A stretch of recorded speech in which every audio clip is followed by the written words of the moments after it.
Graça e paz, queridos irmãos, muito bom dia a todos, sejam todos muito bem-vindos à nossa EBD, Escola Bíblica Dominical. Mais uma vez ao lado do meu querido professor Elias Fernando. Muito bom dia, professor. Bom dia, Fábio, bom dia a todos que estão acessando mais uma aula aí, quarta aula, para a gente seguir em frente aí com esse tema tão interessante e relevante para a gente. Pois é, meu irmão, eu estava realmente apressado para começar essa aula, pedindo a Deus que os dias passassem muito rápido, para que a gente pudesse continuar aprendendo sobre salvação. Estudar sobre salvação é maravilhoso, né, professor? Maravilhoso, assunto que a gente vai comentar aqui sobre o distanciamento que a gente dá desse tema e o que a gente herda por se distanciar desse assunto, né? Que bênção. Queridos, antes de entrarmos em nossa aula, eu quero convidá-los a orar comigo. Podemos fechar os nossos olhos e falar com o Pai? Senhor Deus, Senhor nosso Deus e Pai, nós te louvamos e te agradecemos por mais esse tempo, por mais esse dia, onde podemos nos colocar de joelhos e te adorar na beleza da tua santidade. Senhor, eu te peço que o Senhor abra os nossos corações, a nossa mente, para entender, para compreender a tua palavra, que é justa, santa e fiel. Por isso, ó Deus, concluo a minha oração te pedindo graça e misericórdia para entender a tua voz através do texto bíblico. Oro em nome de Jesus. Amém. Professor, hoje nós vamos falar sobre justificação. Exatamente, justificação. É isso? Que também aí faz parte do tema salvação, né? E a gente colocaria um tema principal, né, para esse corpo, né, das informações que tem sobre salvação, que nós chamaríamos de a natureza, né, a natureza da salvação. A natureza da salvação. Qual é a natureza da salvação? Então, assim, existe aí as características, os conceitos, né, a essência da salvação, né? E aí a gente vai se desdobrando com mais... se existe o tópico salvação, existe os subtópicos para a salvação. Se existe a salvação, existe também a essência dessa salvação, né? Então, perfeito. Interessante para a gente não ficar com a palavra salvação solta, né? Mas ela como um corpo com os seus membros, né? Que bênção. Olha aí, já comecei a aprender algo muito importante. Então, salvação tem o seu corpo, os seus subtemas, né? Subtemas. E aí dentro disso, hoje nós vamos abordar o tema específico, justificação. Justificação. E dentro desse corpo, né, a gente tem qual a natureza, né? A natureza da salvação. Então a gente colocaria primeiro a palavra natureza. É bom entender a palavra natureza, não no sentido de planeta ou no sentido biológico, né, da vida, natureza terrena, ou natureza do significado da palavra a estética, né, do mundo, mas a natureza como o que caracteriza ou define algo, como essência mesmo, o que é natural do tema salvação. Perfeito. Então toda religião tem esse tema, salvação. As grandes religiões, vamos destacar aqui o judaísmo, o muçulmanismo, né, os muçulmanos, o budismo, o hinduísmo, o catolicismo, que é o cristianismo católico, e tem o cristianismo protestante. Então todas essas religiões, elas têm esse tema salvação, e todas elas existe o tema e os subtemas de como se dá essa salvação. Uma promessa que é feita para aqueles que são adeptos das suas próprias religiões, e todas essas religiões têm os seus temas salvação e de como se dá a salvação para cada um. É interessante que toda religião vai oferecer a salvação, né? E aí cada um vai puxar aí o tema para si e convidar os outros para que sejam salvos da maneira que eles entendam. Nós, como cristãos protestantes, convidamos toda a humanidade para que entendam a salvação dessa forma que a gente vai ver hoje, que é a natureza da salvação a partir de uma ótica cristã protestante. Perfeito. Né? E quando falamos sobre justificação, eu me lembro muito do texto de Romanos 8, capítulo 1, né? Capítulo 1. Portanto, agora já não há condenação para os que estão em Cristo Jesus. O livro de Romanos é o livro, né, o tema do livro de Romanos é justificação.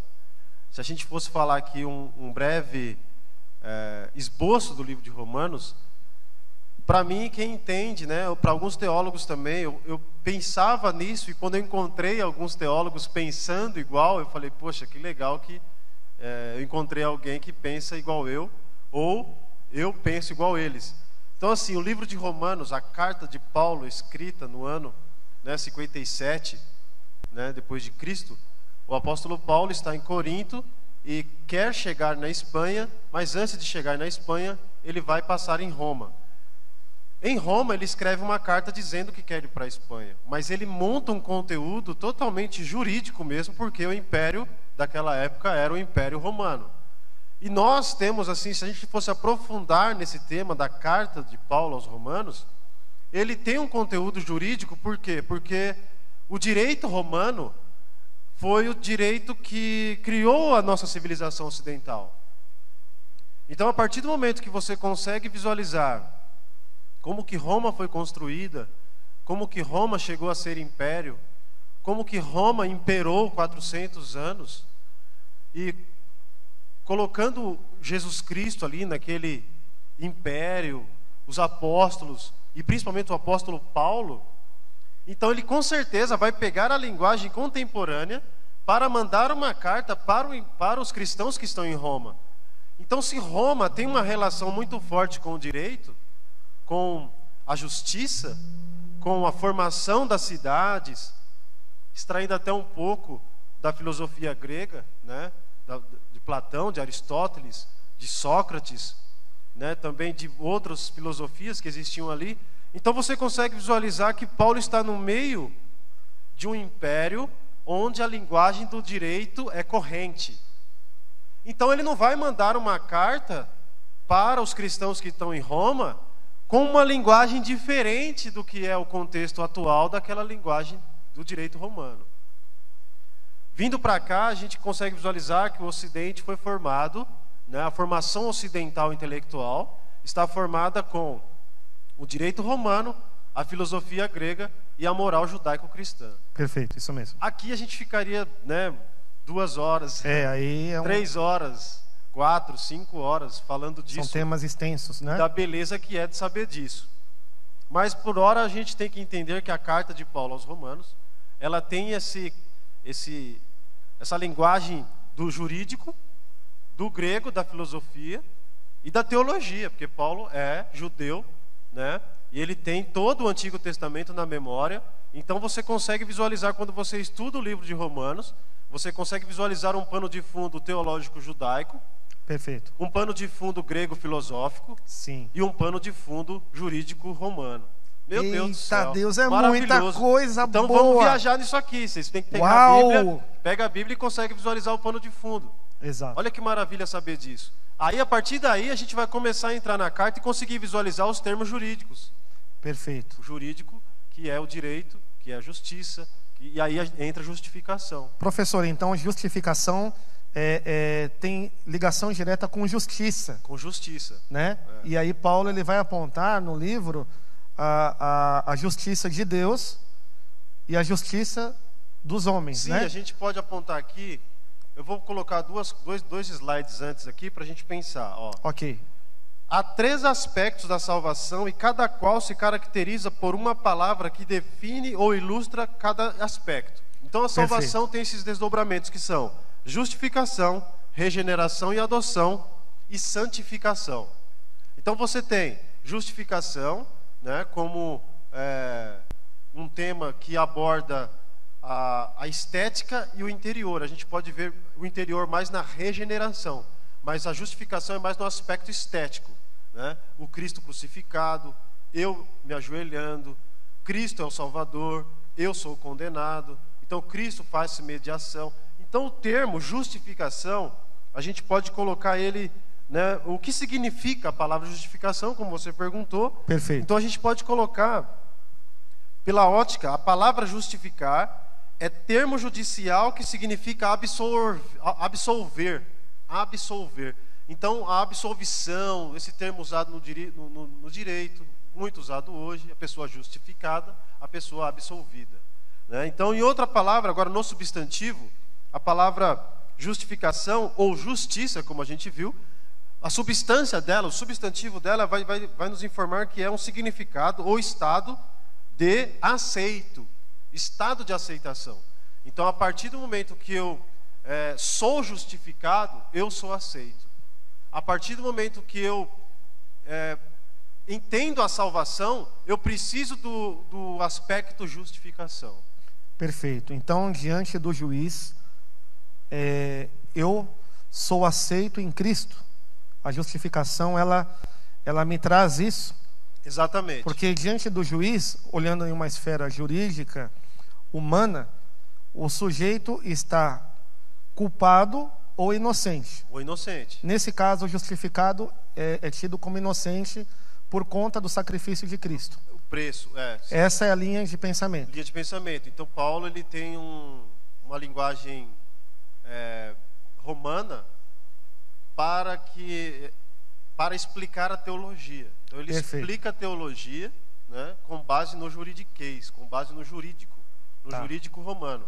Então, da mesma forma que alguém que é culpado precisa pagar um preço para ser justificado, precisa pagar um preço para ter o resgate, como a gente viu nas aulas anteriores. Alguém que está condenado precisa pagar um preço para ser redimido, ou algum parente precisa vir apresentar-se para pagar o preço, para resgatar esse culpado.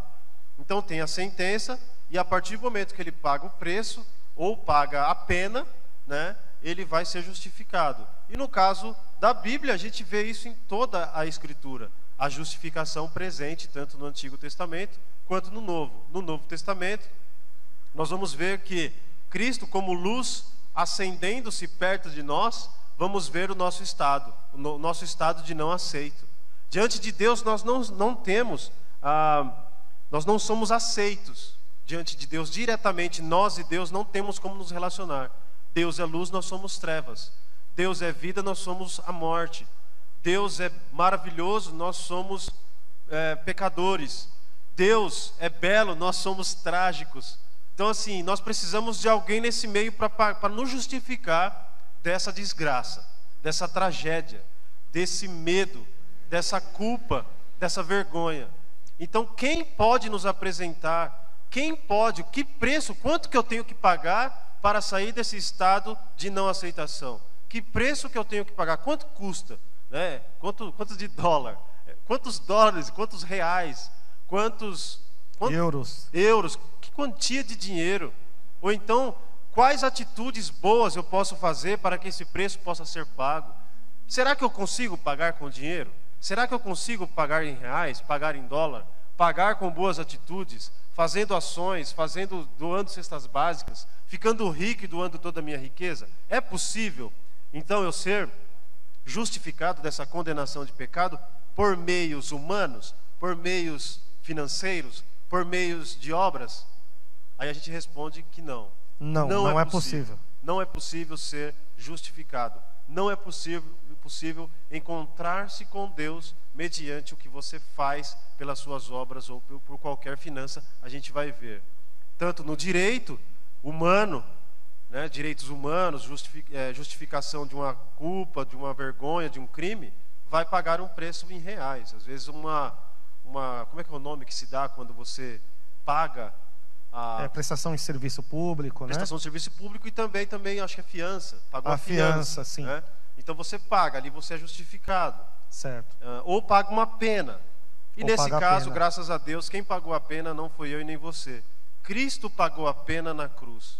Ele foi crucificado e o seu sangue nos justifica, é o que nós vamos ver hoje aqui. Aleluia. Essa aula vai ser boa demais. Maravilhados de aprender tudo isso aqui. Amém. Mas é isso. Justificação, então, significa o estado de aceito, como você comentou, e a gente vê na Bíblia. Cristo é aquele que nos faz ser aceitos por Deus. como a gente comentou em Romanos capítulo 8, versículo 1. Portanto, agora já não há condenação para os que estão em Cristo Jesus. Então, aqui a gente tem uma referência fundamental no livro de Romanos. Que bênção. Mas voltando, falando de Romanos, a gente pode ler ali no capítulo 1 de Romanos, versículo 17, que diz assim: porque no Evangelho é revelada a justiça de Deus, uma justiça que do princípio ao fim é pela fé. Como está escrito, o justo viverá pela fé. Um texto maravilhoso, esse texto de Romanos, capítulo 1, versículos 16 e 17. Mas o 17 aqui tem a palavra justiça de Deus, justiça, né? A gente tem aqui também fé, temos também o justo. Então aqui há já um conjunto de entendimento que vai fazer com que a gente entenda a justificação, né, por meio de Cristo. E aqui nesse texto a gente tem assim, porque no Evangelho é revelada. Então assim, a palavra Evangelho não é uma palavra evangélica, né? A palavra Evangelho é uma palavra romana, latina ou grega também, porque ali o significado da palavra Evangelho é boa nova, boa notícia. Boa notícia. Não é uma fake news, é uma boa notícia, é uma notícia verdadeira. Evangelho, palavra usada pelo imperador romano, ou pelos imperadores, ou pelos reis de Roma, de Grécia, aquelas províncias que existiam ali, a palavra Evangelho era usada. Então a palavra Evangelho não é uma palavra cristã, não é uma palavra evangélica, não é nossa. Tá, é uma palavra secular, né? Secular, usada por Cristo. Perfeito. Usada pelos apóstolos. Porque o Evangelho, quem é que manda o Evangelho? Quem é que manda a boa notícia? Quem é que manda quem é que solta a informação? É o imperador. Então acaba de chegar para nós aqui a boa notícia do rei.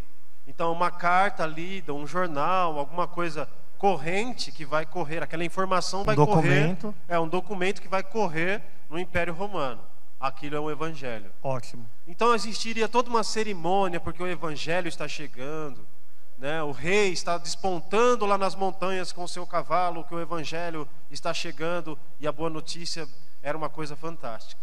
Perfeito. Então Paulo agora vai usar o argumento romano para apontar quem é o Evangelho verdadeiro. Olha só, porque no Evangelho é revelada a justiça de Deus. Esse Evangelho que ele está falando é Jesus Cristo. Jesus Cristo é o Evangelho. Jesus Cristo é a boa nova do rei. Que rei? Deus é o nosso rei que manda a boa notícia. Quem é a boa notícia? Jesus Cristo. Quem é Jesus Cristo? É o Evangelho. Então Paulo está apontando que no Evangelho, no Jesus Cristo, é revelada a justificação de Deus para com os homens. Então esse texto de Romanos, capítulo 1, versículo 17, quando você ver a palavra Evangelho, você vai entender que esse Evangelho é Jesus Cristo. No começo da carta, Paulo escreve assim, ele escreve dizendo que ele é servo, né? Paulo, servo de Romanos capítulo 1, versículo 1, 2 e 3. Ele escreve assim: Paulo, servo de Cristo Jesus, chamado para ser apóstolo, separado para o Evangelho de Deus. Separado para quem? Para o Evangelho de Deus, que é Cristo Jesus, o qual foi prometido por ele de antemão, por meio dos seus profetas, nas Escrituras Sagradas. Aleluia. Então, a promessa de que viria Jesus Cristo, a promessa de que viria o Evangelho, já estava nos 22 livros do Antigo Testamento, que hoje para nós são os 39 livros do Antigo Testamento. Sim. Então você consegue visualizar teologia, direito e filosofia grega. Então a gente tem a formação ocidental hoje, a formação aqui dos Estados Unidos, do Brasil, desse lado da América, o lado da Europa ocidental. A gente tem o direito romano, a filosofia grega e a moral judaico-cristã. Então a gente tem uma riqueza nas mãos que Paulo sobrava. Ele estava no tempo, né, daquela linguagem. Então nós temos a palavra Evangelho, justiça de Deus. Mais um texto ainda em Romanos capítulo 3, versículo 21 e 22 diz assim: mas agora se manifestou uma justiça que provém de Deus. Olha aí, a justiça de Deus sendo manifestada. independente da lei, que é Gênesis, Êxodo, Levítico, Números e Deuteronômio. Independente da lei. Ou seja, quando Cristo chega, ele independe de Gênesis, Êxodo, Levítico, Números e Deuteronômio. Mas Gênesis, Êxodo, Levítico e Deuteronômio apontam para Cristo Jesus. Tá? Hoje, atualmente, tanto serve como aquela tipificação que a gente viu nas aulas anteriores, como sombra. Sim, das sombras, coisas, né? A gente fez lá a sombra, né, na cadeira. Sim. Então ali a gente vê, olha só o texto ainda de Romanos 3:21, diz assim: da lei, da qual testemunham a lei e os profetas. Ou seja, Cristo Jesus, ele é apontado na lei e é apontado nos profetas. São testemunhos, né?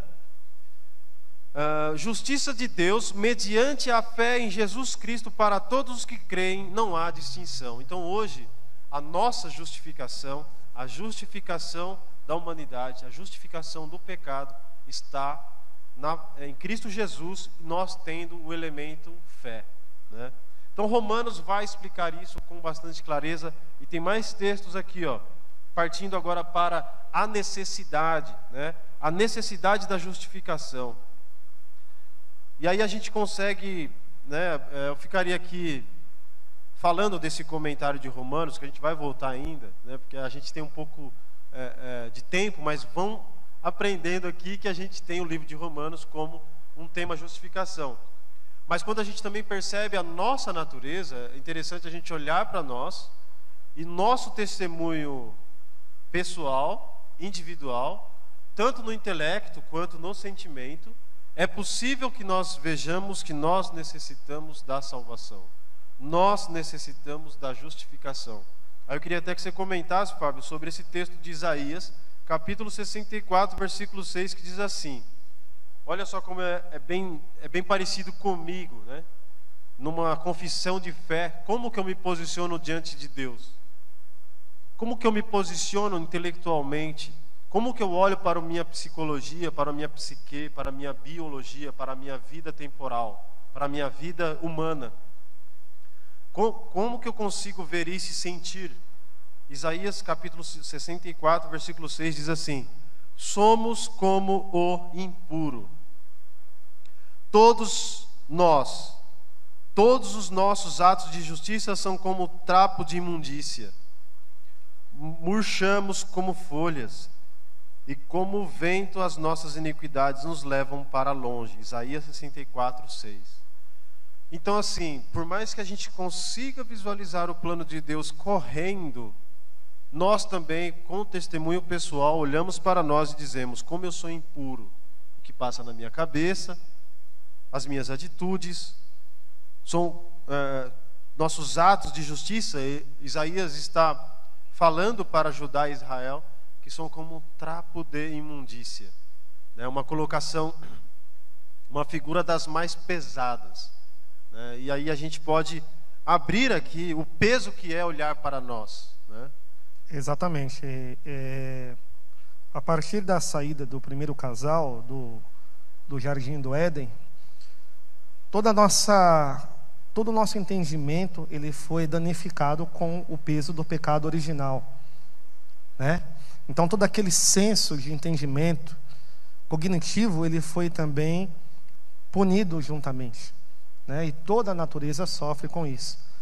E por mais que nós tenhamos em nossos corações que as nossas boas obras chamam a atenção de Deus, o texto vai revelar que não. E aí vem uma palavra que realmente ela é um tanto quanto pesada, e ela deve realmente trazer esse entendimento que as nossas ações em nós mesmos soam para Deus, ou Ele ver essas ações como trapo de imundícia. Que na lei mosaica era uma espécie de tecido, um tecido que era usado para cobrir leprosos, ou então enfermos com doenças em estado terminal. Imagina alguém com aquela lepra, soltando aquele líquido, sim, aquela ferida.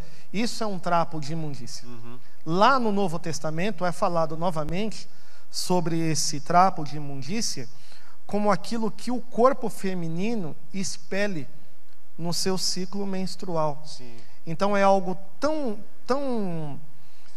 sujo, vamos dizer assim, nessa ótica judaico-cristã, Sim. que até o próprio corpo expele, e esse trapo seria um pano que era usado para conter esse sangramento. Que hoje tem-se um nome de absorver. Absorver ou absorvente. Absorvente. Né? Então, as obras humanas, elas podem e são de fato, sem a presença do Cristo, sem a presença do Espírito em nós, trapos. Você vê que interessante, a gente falou da palavra absolver, e essa é a função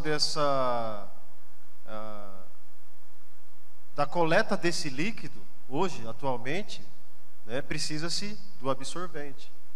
Você Realmente. vê que interessante como a palavra justificação, ela vai também para o campo contemporâneo, de você ter que, no contexto feminino, né, mensalmente ter que ter aquele derramamento da impureza. Exatamente, você vê, o sangue humano suja a veste, ou as vestes. Sim. E o sangue de Cristo sangue por sangue limpa as vestes. Limpa as vestes. Nos Meu limpou, Deus nos do lavou. céu. Olha, o sangue, o derramamento de sangue humano suja. Sim. E o derramamento do sangue do nosso Cristo Purifica. Justifica. Yes! Meu Deus do céu. Na esfera feminina elas podem orientar muito melhor essa palavra. Podem até usar esse texto como uma coisa muito palpável, né? Porque elas vivem esse ambiente do derramamento ali, mensal, do sangue, que tem a tensão, né? Tensão pré-menstrual. Então as mulheres podem conseguir visualizar esse contexto de Bíblia, teologia e biovida, né? De forma muito mais intensa do que os homens. Mas assim, o entendimento é o que vale aqui, é o entendimento, e não colocar o estado humano superior ao que Cristo fez. Mas é interessante você fazer esse jogo, né, das palavras, os significados, essa comparação, né? Bem interessante, sim. E desculpa cortar. Não, pode continuar. Existe também um comentário, um texto que foi atribuído a C.S. Lewis. Sim. Muito interessante, sobre as obras humanas. E eu anotei aqui para que eu fosse preciso. O que parece ser fervor nas obras pode ser apenas inquietação, ou até mesmo autoadulação de quem considera importante. Por isso, algumas motivações tornam nossas boas ações trapo de imundícia perante Deus. E aí o que acontece? Dentro do texto de C.S. Lewis, ele vai falar sobre o ativismo, né? Então, de repente, eu estou ali na obra, naquela coisa, mas na verdade eu estou apenas sendo um ativista, militando por uma causa própria, pessoal ou política. Eu colocaria até, Mindu, para acrescentar, Sim. uma vontade inconsciente de autojustificação. Perfeito. É o que ele vai falar aqui sobre a inquietação. É um dilema próprio de atividade psicológica, porém desordenada. Eu quero dar um jeito na situação. Eu quero dar um jeito. Eu quero resolver isso. Eu estou me sentindo culpado. Estou me sentindo daquele jeito que a gente falou. Eu estou me sentindo culpado, condenado. Então vou fazer um negócio aqui para me amenizar essa culpa aqui, porque senão não vou dormir. Exatamente. Ou então, na última hipótese, segundo C.S. Lewis, a autoadulação. Autoadulação. Ou seja, eu faço alguma coisa para abastecer o meu próprio ego. Sim. Então, olha como que eu sou legal. E aí a gente se lembra dos judeus, né? Orando, dos fariseus. Né? Orando nas praças, soando. Olha, eu estou com fome, eu nem comi ainda. Olha como que eu sou piedoso. E isso para Deus soa trapo de imundícia. E a gente entraria aqui na esfera do Estado, na esfera política, na esfera religiosa, na pseudo, né, religião, na falsa religião. Entraríamos na esfera humana. Por quê? Porque a política, os políticos também querem se posicionar como mediador de salvadores. E isso é trapo de imundícia. A política muitas vezes quer apontar, né, o Estado quer ser aquele que vai resolver os problemas da humanidade. Eles acham que vão conseguir salvar a humanidade. Então, eles querem tirar Deus de cena, tirar o cristianismo, tirar o judaísmo, tirar o semitismo, para colocar eles no lugar de onde que Deus faz a justificação. E aí muitas vezes a gente vê o que dá, a corrupção política, né?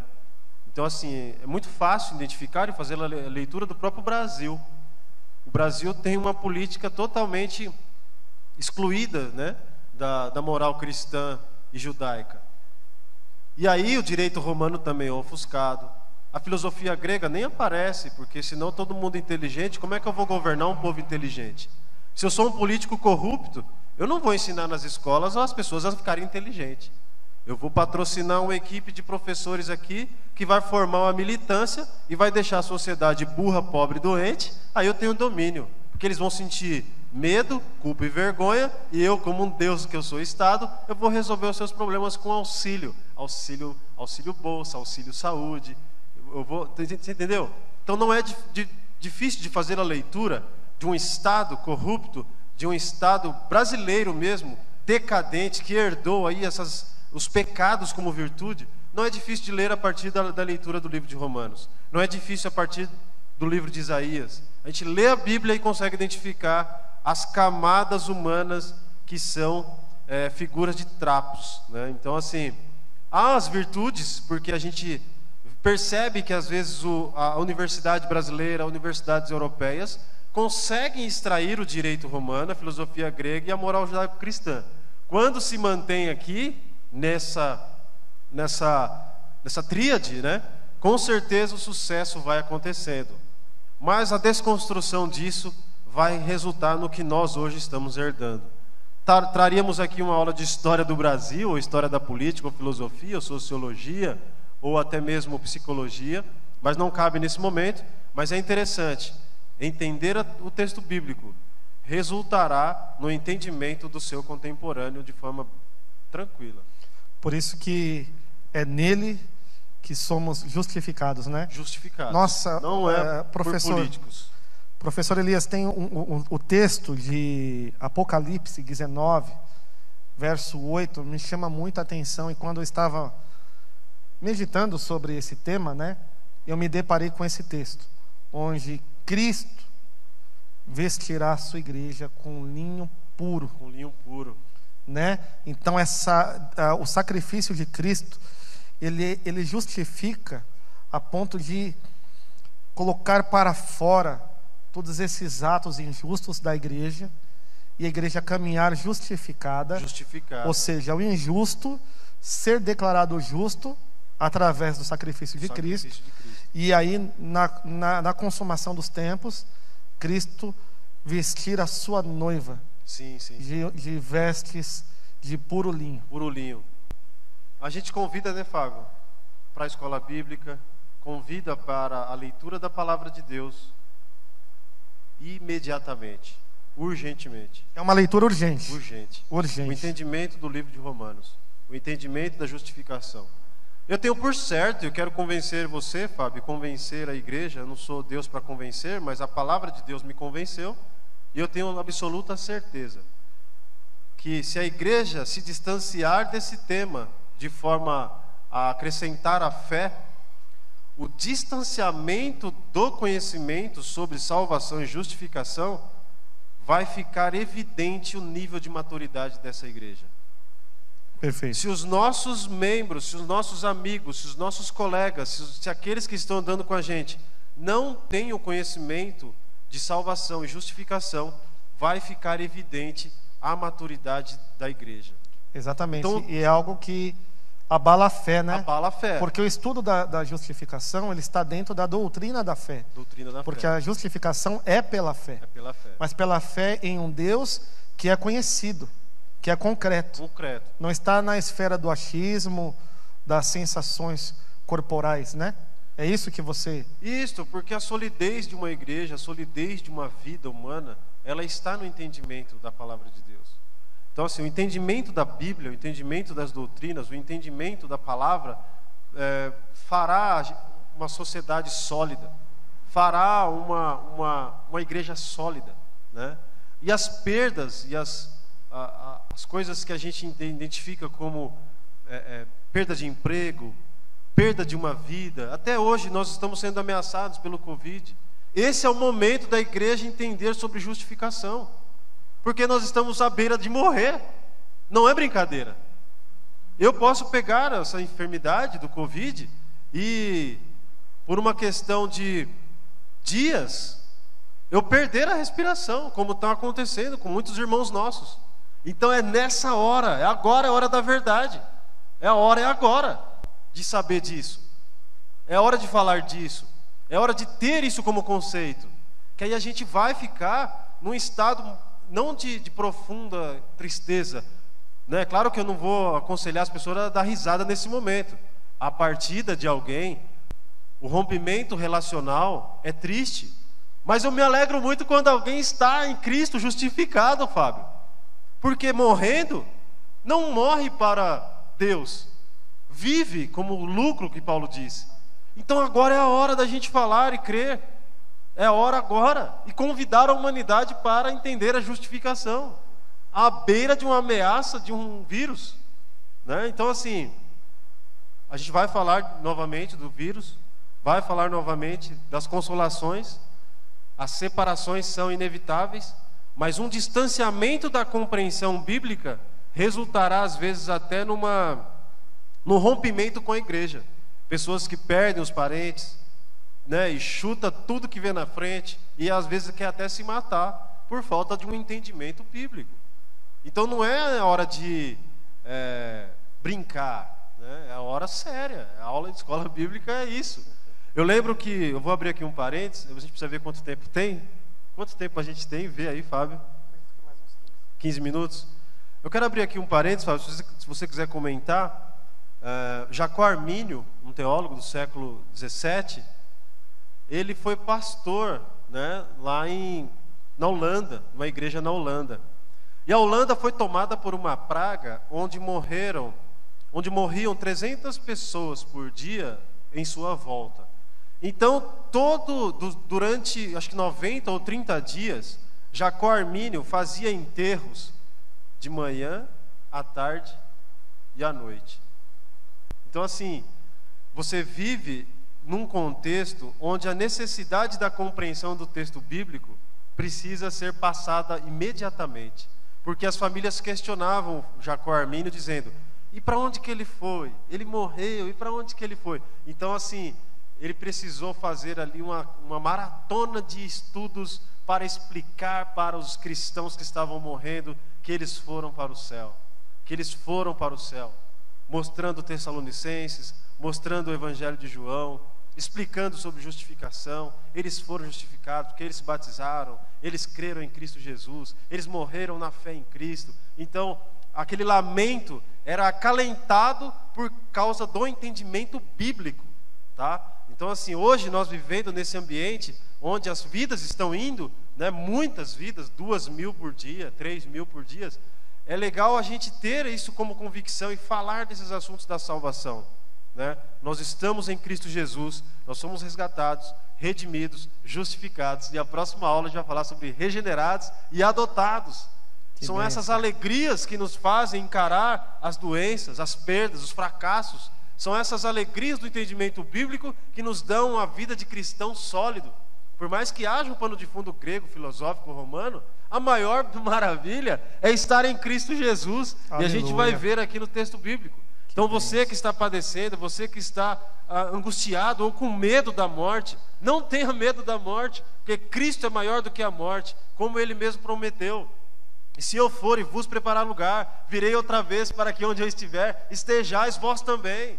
Porque Ele já nos justificou, Ele já nos regenerou, Ele já nos santificou e vai nos glorificar. Então Romanos tem essa revelação, Paulo tem o Evangelho revelado, que é Cristo Jesus. Então a gente continua nos fortalecendo desses assuntos, desse comprimido melhor, esse comprimido de Deus, que é a Bíblia. Ele pega a revelação de toda a história, comprime.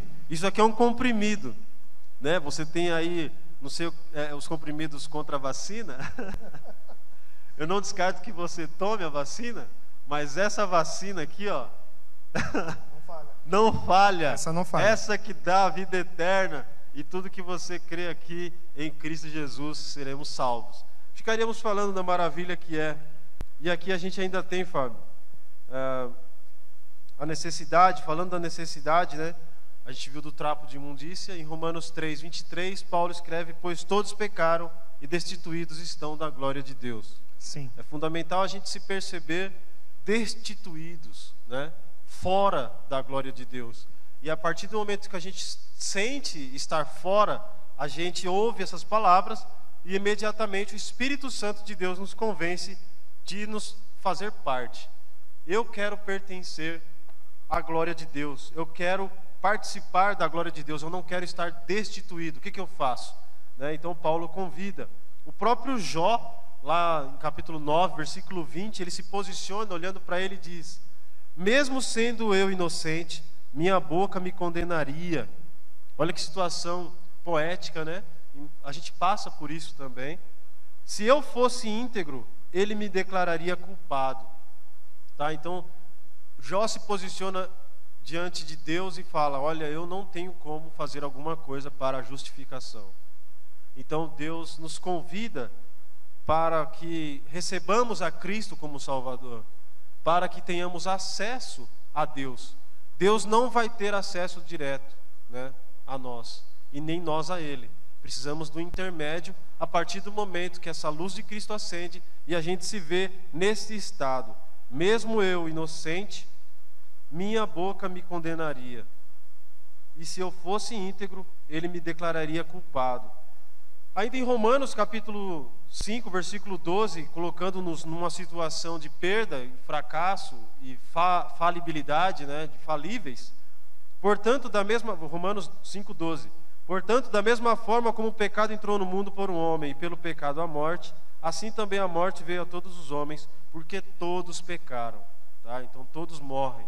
Não é, como a gente já comentou aqui, não é as ciências, não é o Estado, não é a denominação, não é o homem que vai fazer com que nós todos saiamos do estado de pecadores condenados, mas sim a fonte da justificação, que é a graça. E a gente vê lá também em Romanos capítulo 5, versículo 20 e 21, dizendo assim: a lei foi introduzida para que a transgressão fosse ressaltada, mas onde aumentou o pecado, superabundou a graça, a fim de que assim como o pecado reinou na morte, também a graça reine pela justiça, para conceder vida eterna mediante Jesus Cristo nosso Senhor. Então aqui tem o mediante, tem o por meio, né? Por meio de Cristo Jesus. Cristo é o meio entre nós e Deus. Não tínhamos acesso, e aqueles que ainda não têm Cristo não têm acesso a Deus. Só em Cristo Jesus temos acesso. Aí aqui, o versículo ainda, Romanos 5, 1, 2. Olha que bonito. Tendo sido, pois, justificados pela fé, aleluia, aleluia, temos paz com Deus. Agora sim. Paz. Agora nós temos paz com Deus. A nossa relação com Deus sem Cristo no meio era uma relação de guerra. Perfeito. Era uma relação de fulminados.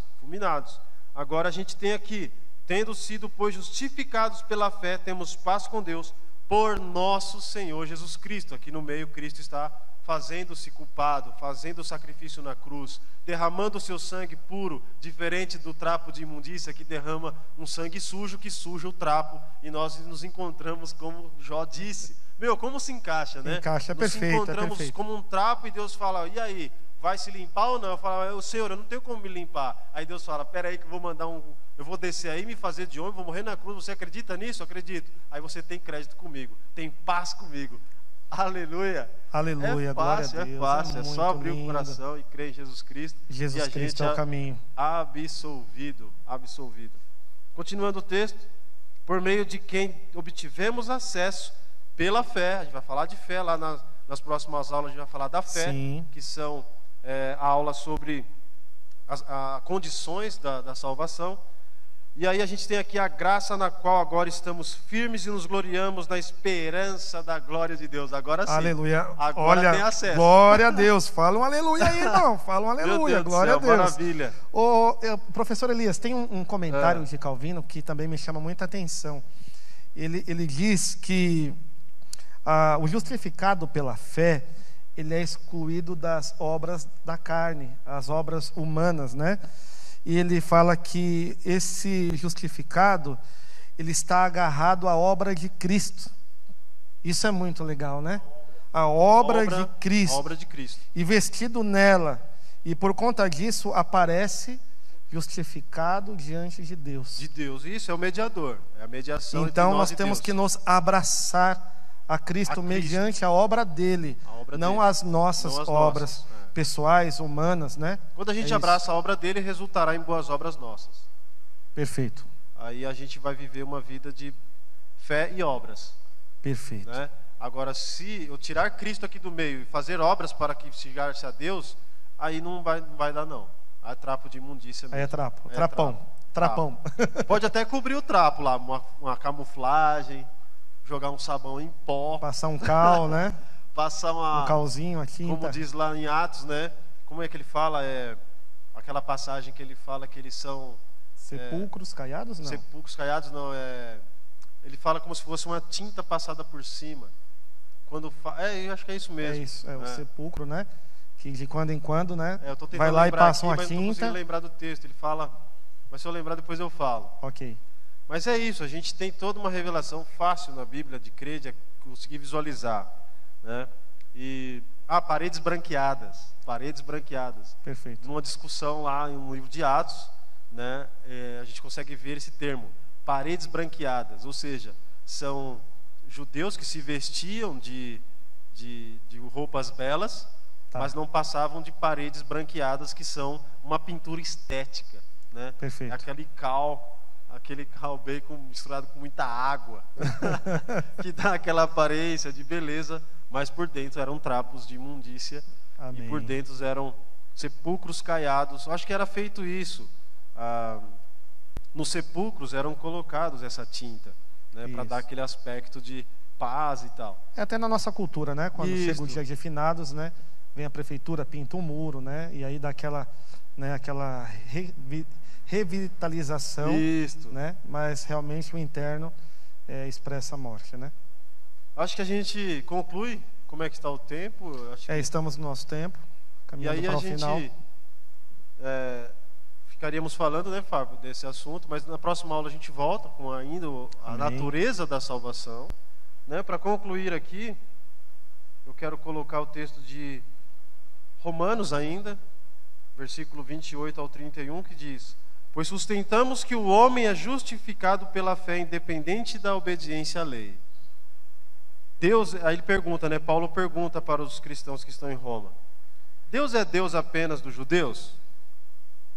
Ele não é também o Deus dos gentios? Aí ele mesmo responde: sim, dos gentios também, visto que existe um só Deus, que pela fé justificará os circuncisos e os incircuncisos. Anulamos então a lei pela fé? De maneira nenhuma, pelo contrário, confirmamos a lei. Tá? Então aqui às vezes a gente fala assim, mas a fé anula as obras. Pelo contrário, a fé reforça as obras. Porque quando você tem fé, você cumpre a lei.